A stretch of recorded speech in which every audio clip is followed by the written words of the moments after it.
Hey guys, so if I can get your attention real quick. So thank you for coming to the assembly today. I know it's only juniors, but today we have a really great guy up here talking to you. His name is Houston Kraft, and he's one of the best motivational, inspirational, kind speakers that you will ever see. I know student council, for the people that went to fall conference, we saw him there, and he's absolutely amazing. So because we're running short on time, I'm going to wrap it up, and I'm going to hand it to Houston Kraft.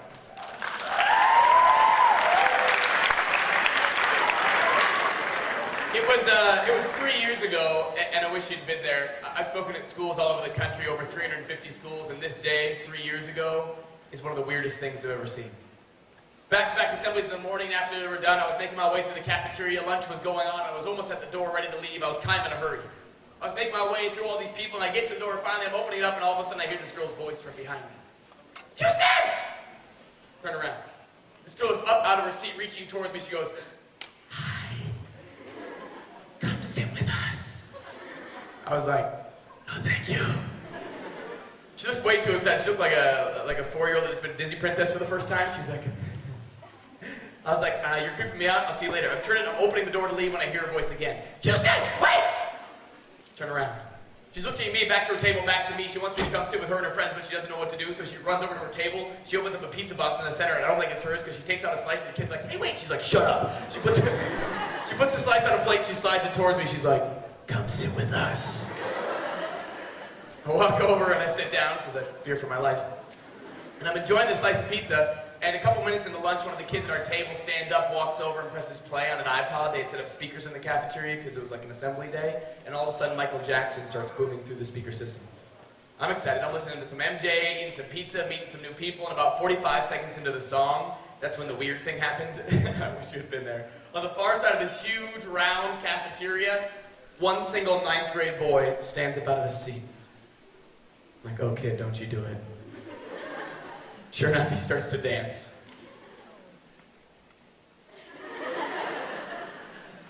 Like this. For an awkwardly long period of time. And the reaction in this cafeteria is exactly what you'd expect it to be. Kids' heads start to turn one by one like, what is this kid doing? They start pointing at him, they start laughing at him, they start going back to their tables and making fun of him. Some of the kids at my table leaned in, they're like apologize to me. They're like, I'm sorry, this is not normal for our school. This kid's really weird. And for a second, I agreed with him. I was like, this kid has to be out of his mind.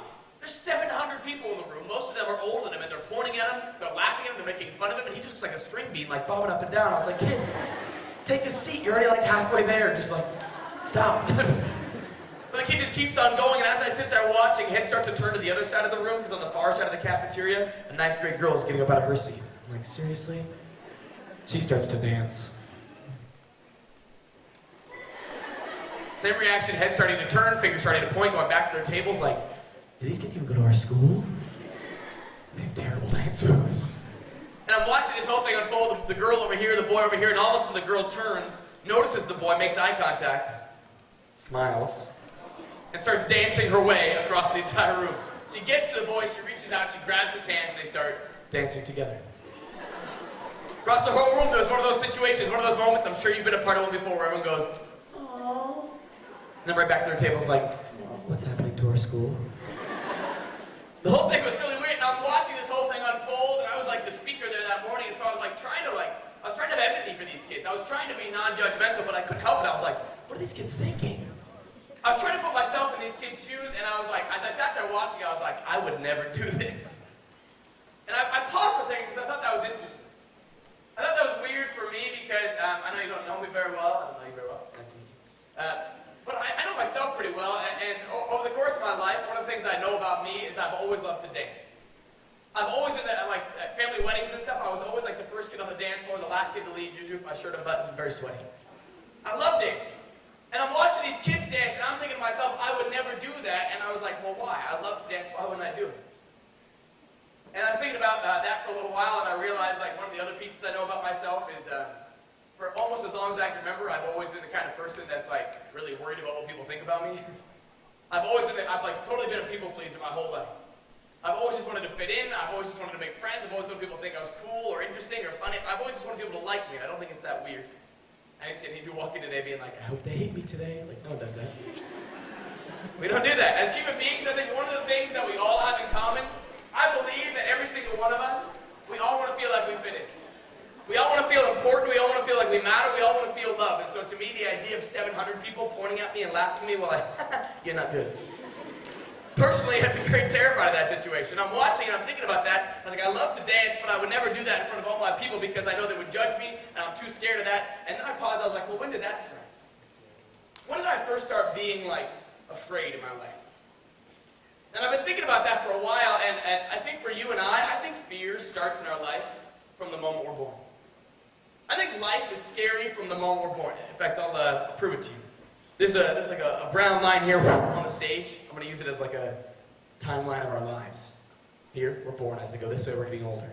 Born, elementary school, middle school, high school, death. Okay. Life is scary from the moment we're born. Let me prove it to you. Let's go back. For context, let's go all the way back to what I believe is the last time in our life, honestly, where we were totally unafraid. We had nothing to worry about, no stress, no drama. Let's go all the way back to the womb. I don't know how many of you spent a lot of time reflecting on your time in the womb. I don't know how far you go back on your throwback Thursdays. I go all the way back. When you really think about it for a minute though, seriously, the womb is like a tropical paradise. Perfect temperature every day, comfy cozy. Getting all the food you could possibly eat, fed right to your, you didn't even use your mouth, it was like right to your belly. You're like, food, this is nice. Kicking back, beach chair, the fetal position, the waves are crazy. Okay, that's kind of gross. The amniotic fluids. Hanging out with the dream. You had no stress, no drama, no homework, no responsibility, no chores, no social media, no snap face, no Insta tweet. You had nothing to concern yourself with, and it's fantastic. And you thought, at the time, you thought this was it. You were living the dream, you're like, this is nice. You're born. You did not see that coming. You had no idea, and all of a sudden you're born into the world, and it doesn't take very long to figure out that there are things in the world that are scary. My Uncle Frank, when he was 3 years old, the babysitter was over, they're making homemade hot fudge. Babysitter turns around for a second to grab something. My Uncle Frank, he doesn't understand that the fudge is dangerous because the womb was safe. He didn't understand because he had no context, he had no experience with anything that hurt him before. So he looks down at this hot fudge, he's like, this looks fun. So he puts the pot on his head, boiling chocolate running down his face. He had one of those moments where like it took a second to like realize it hurt. He was like, like that. Moment of epiphany that we all had at some point. All of us had it at some point when we realized like the knife was sharp, like the burner was hot after Mom took the mac and cheese off. All of us at some point, when we were really little kids, we realized that there are things in the world that were dangerous, things in the world that can hurt us. And as we get older, we discover more and more of those things. And we get into like elementary school, and I think elementary school is like the first time we realize that it's not just things that can hurt us, but like people can hurt us too. Elementary school was scary for me for a lot of reasons, but one of the big ones was I didn't grow very much until like I was a sophomore in high school. So like all throughout like elementary and middle school, I was always like one of the smallest kids in my class. The scariest part about that was when I'd walk into PE and I'd be so excited for like parachute day or like, you know, scooter day. Instead, you walk in, the balls are lined up on center court. Dodgeball day. I hated dodgeball. Every time we played dodgeball, I would always be the last player on my team standing. Not because I was good at dodgeball, I was just a very small target. Stood all the way in the back and no one could hit me. And it was great until the very end. And at the very end, inevitably, this is why it was so scary, it was like the kid across me, like my last remaining enemy, was like the kid that hit puberty at age 4. 5th grader with a full-grown beard. Biceps bigger than my face. Armpit hair like, poof, like what? Where'd you get that? What kind of milk does your mom give you? As we get older, it only gets scarier. Suddenly, we're in middle school. I don't know what your time was like in middle school, but for me, middle school was a time of a lot of firsts. I had my first kiss in 7th grade. Nope. For those of you who know, you obviously weren't there. If you were there, you wouldn't be going, oh, you'd be like, oh, no. Her name was Bree. Bree and I, we'd been dating about a week, so things would get pretty serious. And she's the one who brought it up. It was at the end of the school dance. We were walking through the hallway. She stopped me. She was like, I think we should kiss. And I was like, yeah. I was like really excited, but terrified. I had no idea what I was doing. The only practice I had kissing was like at the water fountain at schools, you know. Do you not do that? You like hold it down, you're like... Obviously, I was underprepared. She went in very closed mouth, I went in very open mouth. It was like Pac-Man in your face. Drink the water, drink. Someone should have told me. High school, get into high school, you know, and back in the day, relationships used to be so much easier when you were in like elementary school. Because elementary school, if you wanted to like flirt with someone, you just like, hold their hair, like threw a rock at them or whatever. And then you get into middle school and relationships only last like a week. And then you get into high school and you realize like there's like a lot more to it. It's more like there's more communication involved and flirtation is like way more subtle, you know? And I feel bad for you because back in the day, without like social media and texting, like it used to be so much more simple because you'd go up to a person that you like and like face to face you could like communicate, right? There's so much you can read in someone's like face or their body language. So you talk with them and right away you can see whether or not like they're feeling it or whatever. And now it's so scary because to me it's so complicated, the idea that all like the subtlety, all like the nuance in our language and flirtation and relationships happens just like in the way that we spell like certain words. Hey, the word hey, one Y, that's friendly, that's hey. Two Y's, hey. Three Y's, a little more aggressive. Hi. Four or more Y's.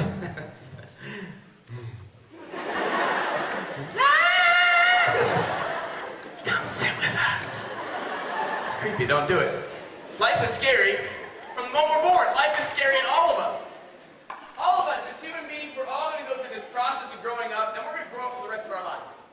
We're always going to grow up, and we're always going to encounter new and complicated, sometimes scary things. But I don't think it's just the process of growing up that scares me. I very much believe that for all of us in this room, you and I, and the other people watching in the other rooms, I think all of us live with some kind of fear in our life every day.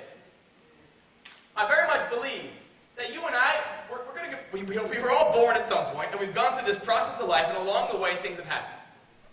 And I gotta tell you, no one lives a perfect life. No one has it totally easy, no one has it totally simple, no one's life is perfect, so guaranteed along the way, things happen to us. Good, bad, challenging, hard, scary. There's gonna be people that come in and out of our lives and say and do things that make us feel good and important and worthwhile and loved. There's gonna be people that say and do things that make us feel unimportant and unworthy and stupid and pushed aside, and it's going to happen to all of us. And most of the stuff we do over the course of our life, when you really think about it, we forget about it.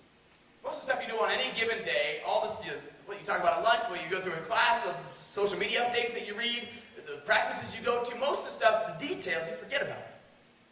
If you're anything like me, the stuff that you remember like are moments, experiences, moments where someone made you feel something. Made you feel important or loved or unimportant or unworthy. Those are the things that we hold on to, good and bad, and we get to wherever we're at right now, and we're holding on to like this collection of experiences. And some of those things are scary, and they're hard, and they were painful, and we suffered through them. People in this room have gone through parents divorcing, losing people in their life that they love. Everyone in this room has gone through, at some point, having someone betray them or break their trust. My guess is people in this room have gone through relationships, whether it's a family or romantic relationship that was positive or maybe negative. At some point, you've had people that have been abusive, maybe, physically or emotionally. And all of us at some point go through challenging, hard, scary things, and we end up wherever we're at right now. And those little moments, those little things that hurt us, that scared us, that challenged us, those are the things that we hold on to, and it's human nature, but we become scared that we don't want them to happen again. All of us have some kind of fear in our life. And I think fear is like one of these really interesting things. You know, I recently, I've been talking about fear for a couple of years now. But about a month ago, my whole idea of fear changed. I was sitting across from my wife at a dinner. I travel a lot for work. I fly almost every other day. So I've earned a lot of frequent flyer miles, and I've worked the past 2 years on my wife's birthday. She's come with me, but I've been working, and so this year we wanted to do something special, so with my frequent flyer miles, we went to Paris. I'm sitting across the table from her. And all of a sudden, we're at the end of dinner, and my wife gets an update on her phone. Hey, are you guys okay? Have you heard what's happening? At the time, we heard that there was a bomb that had gone off outside the stadium outside of Paris. And as we're updating our Twitter feed live, we see that people are being taken hostage at a concert hall. And then all of a sudden people are being shot in the streets and in restaurants here and here. And my wife and I are at a restaurant right about here. I wish I could fully describe to you how scared I was. I wish I could fully describe to you how terrified, how unsafe I felt. I didn't know where to go. I didn't know what to do. And the worst part was nothing and nowhere felt safe. Not for me, and I didn't know how to protect my wife, who at this point is crying. And I realized how powerful fear can be sometimes. I realized it even more so coming back now to the United States and seeing the updates on social media and in the news of how scared we are as a country. How we're reacting to the crisis and the situation that we're dealing with. So many people are so scared. And isn't it interesting? Isn't it interesting to watch how we act when we're afraid? I thought that was the scariest part of all. Fear is like a really powerful feeling. We don't always spend a lot of time talking about it because it's uncomfortable or awkward, or we think we're the only ones that are afraid.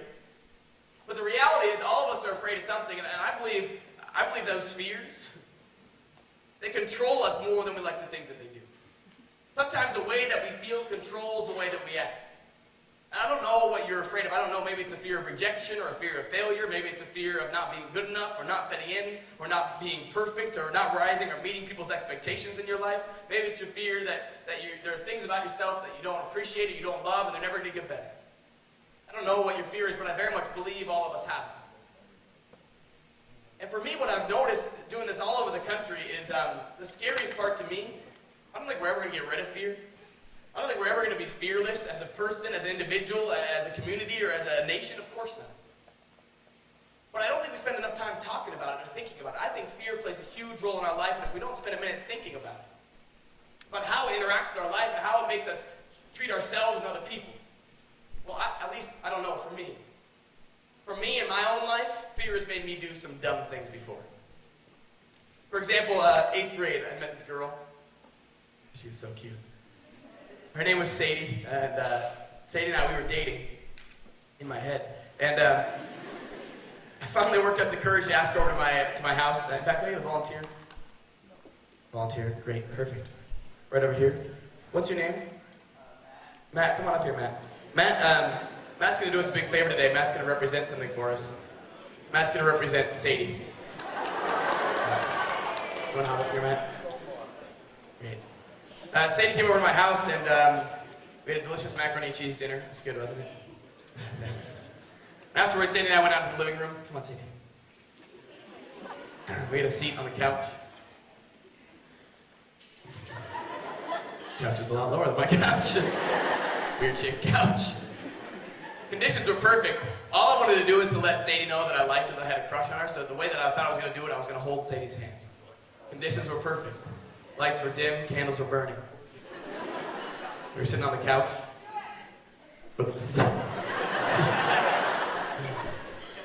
Strange couch. Memory foam couch, like. It's nice. Her hand was resting gently on her thigh. Just gently. Just gently. My hand was resting gently on mine. And you know the flight path, it's very simple. All you have to do is just like, you get about here and you just jump the gap. Even just a little pinky, just a little like, boop, just so to know you're interested. I get about halfway down my leg and all of a sudden, poof, my hand stops. And all of a sudden I start feeling afraid. And I want to be very clear, I did not invite fear to the party. I didn't want to be afraid. But sometimes we can't control the way that we feel, so all of a sudden my heart starts beating faster, my brain starts racing, my armpits start sweating, and I'm terrified. And if you've ever been here before, maybe you do what I do. Sometimes when I'm scared, I start the countdown in my head, 10 to 0, to build up the courage to make the move. 10. She looks so pretty tonight. 9. What's that hanging up on the wall tonight? She even smells good too. 8, 7, 6, 5. When you get to 5, you start to panic a little bit. You're like, what am I doing? What I do, at least at this moment, I've started to like psych myself out, and so I start to readjust my hand on my thigh. Like a lot. Noticeably so. My thought process is this. If Sadie feels the same way about me that I feel a way about Sadie, and she notices that I'm nervous and I want to hold her hand. I'm making it obvious I want to hold her hand. Maybe she'll notice my hand and she'll make the move for me. No. I got to this part in my speech about a year ago. My volunteer was a 7th grade girl named Abby. She looks at me and she goes, "Oh, we notice." And she gets like this really weird smile on her face and she leans in. She's like, "But we like to watch you suffer." I said, "You're evil." 4, 3, 2, 1. He said, "Yeah, I gotta go to the bathroom." Give him a round of applause, would you? He's very brave. I tell you that story to tell you this. I never did hold Sadie's hand. You can save your pity offs, but thank you. I don't need your pity offs. Only reason I tell you that story is to let you know this. I think that you and I were not that different. I think for all of us in this room, sometimes the way that we feel controls the way that we act. Sometimes when I'm afraid, it prevents me from doing things that I want. Sometimes when I'm scared, it makes me do things that I regret. I think for all of us, fear makes us do dumb things sometimes. If the holding the hand thing, if that's not you, maybe this is you. Lying in bed at night, cozied up, cold side pillow. Or you can close your eyes, you go to sleep, you have to do that one last room scan. You notice your closet door is slightly open. You can't sleep. What do? You're comfy, you're cozy in your bed, you don't want to get up to go close this. What do? You call it your mom, your grandma, your aunt, whoever it is that you live with, you're like, "Mom!"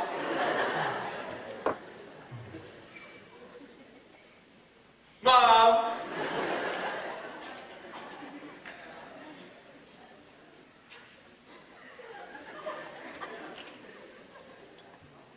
Mom!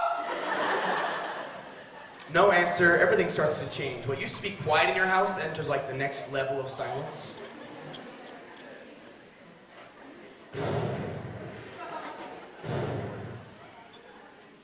Mom! No answer again, and suddenly your whole room goes into that like total frozen absolute quiet. And always in that moment of like total quiet in your house, something creaks. There is a creaker in your house, and the little fear-based voice in your brain is like, "Oh, I'm so sorry. I thought he was in your closet." Yeah, he's creaking down the hallway. He's a murderer. He gonna kill you. So what do? We do dumb things when we're afraid. So what do? We're like, "Hello?" As if the murderer's gonna be like, "Oh, hey, what's up? How are you?" Fear makes us all do dumb things sometimes, and sometimes those dumb things are not a big deal, of no consequence. But sometimes I think those dumb things can have big consequences. I told you earlier that when I was in elementary school, I was like one of the smallest kids in my class, not my school. And I remember it kind of like started happening my 2nd grade year. Everyone around me in like kindergarten, 1st grade, like they all started to grow in 2nd grade, and I didn't. So it felt like almost overnight I became the short kid. And you all have probably realized this at some point. It happened for me in 2nd grade, but in 2nd grade, all of a sudden, because I was short, I became different. Right? And I think anytime anything makes us different from each other for some weird reason as people, like those are the things that we target. Like, you're different because of the color of your skin, or the kind of clothes that you wear, the kind of food that you eat, the kind of people you hang out with, how high or tall you are, like those sorts of things immediately make me different from other people. So I got made fun of all the time for being little. I remember one day out at the playground, there was these 3 kids, and they got me pinned up against this big rubber tire. I didn't know these kids. They were a year older than I was and a lot bigger. And they made up this game. This game where they would throw wood chips at me from like different angles, and depending on where they hit me, it was worth more or less points. My head was worth the most. Thank you for laughing at my pain. How many points did they get? Too many points. Good question. Painful question. First time it happened, I was genuinely confused. My guess is all of us at some point have felt this kind of confusion. Maybe not, but for me, I remember thinking, I didn't understand why people who had no idea who I was. I didn't even know their names. I didn't get why people who had no idea who I was would be so willing to hurt me. It didn't make sense to me. Second time it happened, I got frustrated because I realized that the more angry I got, the more frustrated, the more I reacted, the funnier they thought it was. Third time it happened, I was angry. They'd hurt me so many times at this point, like all I wanted to do was to hurt them back, and I charged. And I was like, yeah, it did, so that didn't work. Ended up at the principal's office. My mom shows up, and she had no idea that any of this had been going on because I was too embarrassed to tell her. So she walks in, her 2nd grade son has tears in his eyes, and then she's like, "Who did this to you. Tell her the whole story, and at the end of the story, I say, Mom, I don't want to go to school here anymore. She goes, buddy, we'll talk to the parents, we'll talk to the kids, it's going to be okay. And then I said that I don't remember saying this, but my mom remembers it so clearly because at the time it broke her heart. I'm an only child, and I was like, Mom, you don't understand. I don't want to go to school here. I don't feel safe. Second grade, I didn't feel safe going to my own school. My mom heard that, and she was like, I'm going to burn some kids' houses down. At minimum, they're tree houses. We got back in the car, and she was like, the minivan. She's a mad mama. I ended up transferred out of that school to another school nearby. A little while later, my dad got a new job and we moved. I don't know if you moved before, but if you haven't, you know what I know. I think when you move anywhere, if you're anything like me, all I wanted to do when I moved was, I just wanted to fit in, right? I just wanted to make friends. Like, that's the kind of person I am. I'm scared that people aren't going to like me, so I'm at this brand new school, and all I want to do is make friends. Show up at the brand new school, and I think when you move, one of two things happens. Number one, you're like the cool kid, you're interesting, you're new, you're different because you're from out of town. Or number two, you're the new kid, and you're weird. That was number two. I show up, and this is the kind of town, really small school, where everyone had known each other since like the womb. Right? So everyone knew everything about each other. Everyone had their friend group already, and I show up, and I'm the new kid, and I hate it. Number two, I'm still one of the shortest kids in my school. And number three, I had taken a test to get into this class that my elementary school had. It was a 4th, 5th, 6th grade split level class. You had to take a test to get in because it was like an honors class, like advanced learning. I took the test and I passed. I thought it was going to be like this really cool thing. Day one, I show up at my brand new school, and right away I learned that the kids in the 4, 5, 6 class, they're the kids at my school that like everyone makes fun of. They call us the nerd herd. Right? Brand new school, all I want to do is show up and make friends, and right away I'm part of this group of people that everyone makes fun of. And it's not just as a group, but individually. I'm still a new kid, I'm still small. On the bus, going to school, at recess, every day, at least once a day, someone would make me feel like I didn't belong there. Like I shouldn't be there, like I wasn't cool, like I wasn't important, and I hated it. I hated going to school every day scared. 6th grade, I'll never forget 6th grade, 2 weeks into the year, this girl transferred into our class. She came in 5th grade, her name was Lisa Lewis. First day of school, she walks in purple tights, this oversized pink jacket zipped all the way up. Her hair's not brushed and it's hanging down in front of her face. She quietly, awkwardly makes her way into a seat, random seat. No one has any idea who she is. After a couple days, we learned that she's the new girl. Her name's Lisa. And we also learned that she wears the same pink or purple tights to school almost every day. She never takes off that pink jacket. Her hair is never brushed and it's hanging down in front of her face all the time as if to say, don't look at me. And most of the time we didn't. Lisa was really easy to ignore. She was quiet, she was awkward. Even when she got put into a group project, she would choose to work alone. And I remember, not that confusing. I remember the first couple of weeks we just ignored her. She was quiet and awkward. But after a couple of weeks we realized what a gift she was. For so long, my friends and I, the nerd herd, at my school, we got made fun of because we were weird, because we were different, because we were unique.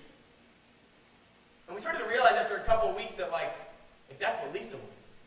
Lisa was just like us, but even more weird, even a little bit more different, even a little bit more of an easy target than we were. And the kids at our school, the kids that made fun of us, everyone thought that they were funny. Everyone thought they were cool, that they were popular, they were powerful because they used us to make themselves feel better. And in 6th grade, that started to make sense to me. I realized all of a sudden I had this opportunity. Lisa was in my class. I could use her to make myself feel better.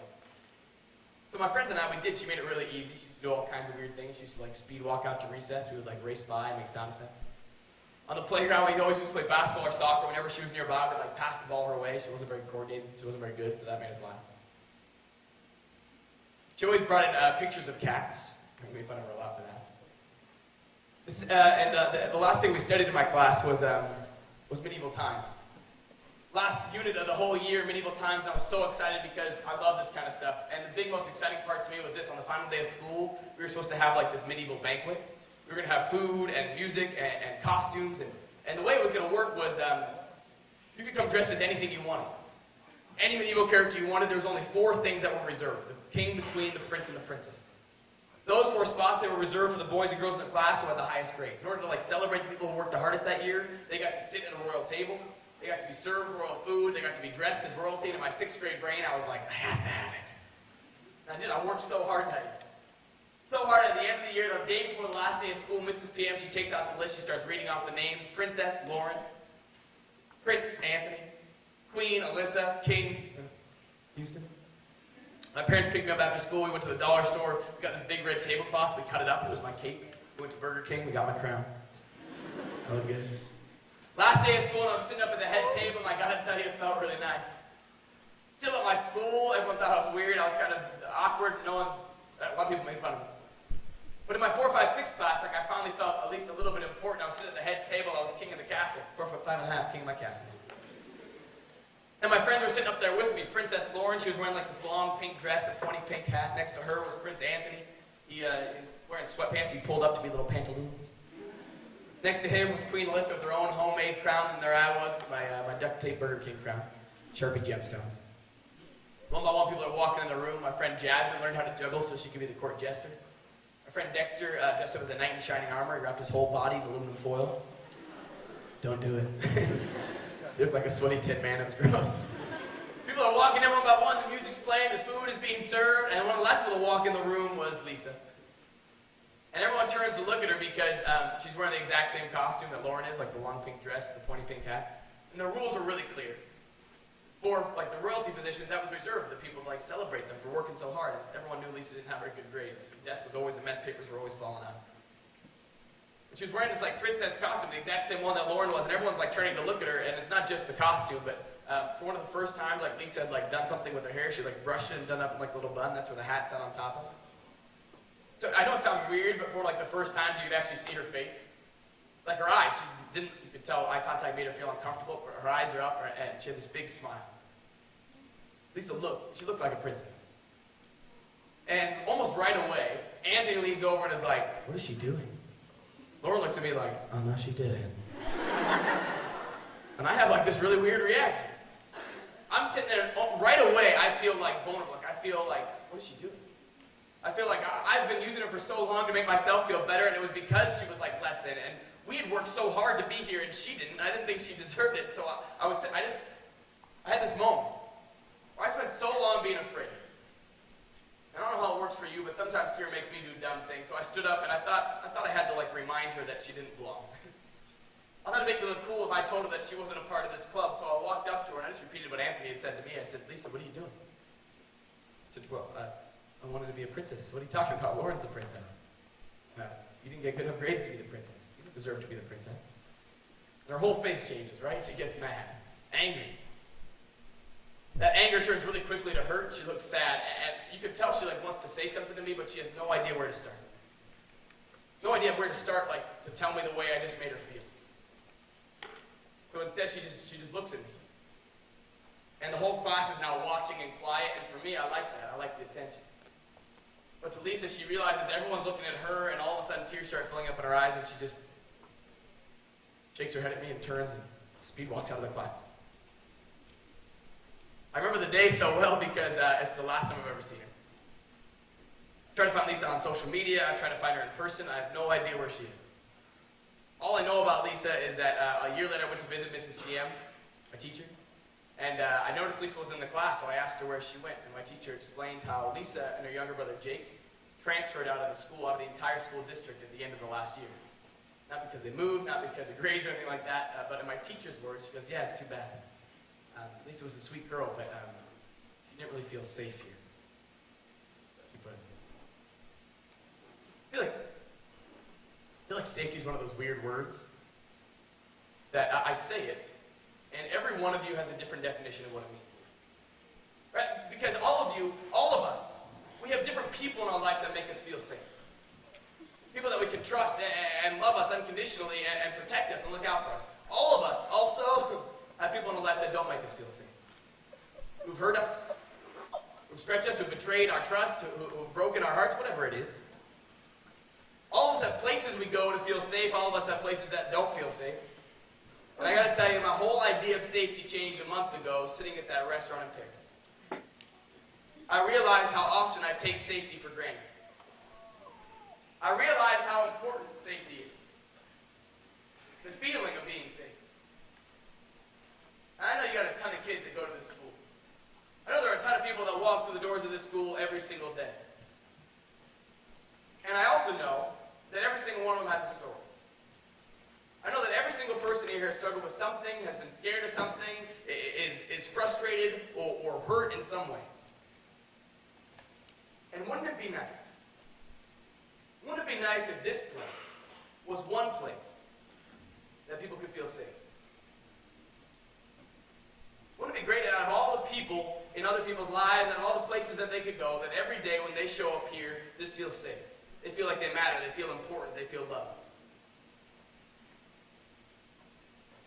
And I have no idea why it's fun.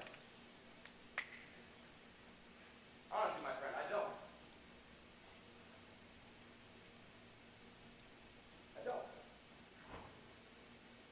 That's fine. If you're not allowed to me, do me a favor, put some headphones in and stop listening. I don't mean that to be rude, but honestly, I'm passionate about this. And when you talk or you laugh, doesn't just distract me, it distracts other people that want to listen to you. You with me? Cool. Sincerely, I can't think of anything more important in our life than to feel safe somewhere. And I know it because a month ago I didn't have it. And I look around the world, and the way that we're reacting to this, I'm looking around at things happening in our world today, now. And I'm reminded every single day that our world, we stink at loving each other. We stink at showing kindness. We're bad at compassion. We're not good at empathy. And we need a lot of work. And I wish that was funny, but it's not. It's real. Do you see it? Do you see the people suffering every day? Do you look around the world and say, we need to make it better? I hope so. Because your school is one small community in a big, big world. And if we can't make each other feel safe here, what are we going to do about the rest of this place? I was sitting on an airplane 6 years ago. I was sitting in the middle seat. Felt the hot dog seat with people's buns on the other side. I don't like hot dogs. Girl comes and sits next to me, and I don't want to talk, but she keeps asking me question after question after question. I learned that her name is Helga, and finally I look at her and I respond, and at the time I recently graduated from high school, she's like, oh, what was your favorite part? Tell me about it. I said, well, my senior year, I started a club with some friends called Rake. Rake was random acts of kindness, etc. Once a week we would go out and we would do a random act of kindness on our campus. I'm telling her all the details of the things that we used to do, and she gets really serious. She goes, Houston, that's really important. I said, it was fun. People would be laughing, and it was always a good time. She goes, no, you don't understand how important that is to me. She goes, Houston, the last time I was on an airplane was 3 years ago. I got a phone call from my dad's doctor. Helga, I don't know where you're at right now, but your dad's not doing very well. We're not sure what happened, but the sooner you can get down to Arizona from Seattle, the better. Houston, I ran to the airport, I packed a bag, I sped off to the airport, and I bought a really expensive plane ticket. Right before the plane takes off, I get a phone call from my dad's doctor informing that my dad had passed away. 3-hour plane ride. Can you imagine? Need some of the worst news of my life. I took a 3-hour plane ride, I get off in Phoenix, I'm not ready to go see my dad yet. I walk up to the nearest wall, I put my head in my hands, I sit down, and I start to cry. 2 hours I cried, Houston. And if I had to guess, there was 3,000 people around me. Getting to their planes, going off their planes, walking out of the stores, walking up to the water fountains. You know what's crazy? You know why what you're talking about is so important? 2 hours, 3,000 people. Not one. Not one person stopped, got down on my level and said, hey, are you okay? Not one asked how I could help, how they could help me. I'm going to promise you something. All of us are going to be Helga at some point. All of us are going to suffer and struggle at some point in our life, and you and I, we're going to wish, we're going to hope that someone stops and helps us. But you know what she said next, and I'll never forget. She goes, Houston, you know what I realized that day? You know why what you're talking about is so important? I realized that day that kindness in our world is not normal. Doesn't that bum you out? Kindness in our world is not normal. There they were. Dancing. I looked at these two, I thought to myself, these kids have to be crazy, and as I sat there watching, a girl from a nearby table hopped up, joined. 3, 4, 5, 10, 12. When I got to 12 kids, I was looking at the boy, he was looking back at me, they went hand in hand, and they walked out. They walked out into the center of the room. They stand in a circle in the middle of this huge round cafeteria, and they just keep dancing. Table of 8, you can literally see their decision-making process. They're looking at each other like, should we? Should we not? Should we? You do it, I'll do it. They hop up all at once. 8 joins, 12, 20 kids are dancing. 2 tables saw that, like, well, if they can do it, I can do it. They hopped up, ran over, and joined 40 kids dancing. The girl next to me was like, dance with me. I was like, stop whispering me, it's so creepy. I walk with her out into the middle, and I get out into the center, and I look up, and kids are stopping. They're supposed to be going to the next class, but they're pausing. They're up against the railing, their phones are out, they're taking pictures and videos. I'm like, what are they doing? And I look around, not a single kid's left in their seats. All 700 people in that room. And in the center of it all was that one boy with the funniest look on his face. He was smiling, but at the same time he was terrified. He was like, what have I done? I looked at that kid and I was reminded. I was reminded of how powerful we are. I was reminded that there are a lot of things in our world that need changing. But I was encouraged that day because I was reminded that sometimes all it takes is one person. Courageous or crazy enough to stand up and do one weird thing. For an awkwardly long period of time. To potentially change everything. You know, kindness in our world today isn't normal, and that's what makes it hard. It's hard because anytime we have to practice kindness or compassion or empathy, it makes us different. We're not normal, so we're different. And when we're different, people look at us funny. They point at us, they laugh at us, they judge us, and many of us were too uncomfortable to deal with that. So we just go back to normal. We just watch as other people around us suffer. But if we want to make this world a better place, if we want to change what's normal in our school, in our community, on this earth, then you and I, we have to recognize that fear is just a feeling. But our ability to show compassion and empathy and love, that's a choice. If you and I, if we're going to change normal, well then you and I have to start small. Thanks for listening this afternoon. I appreciate it.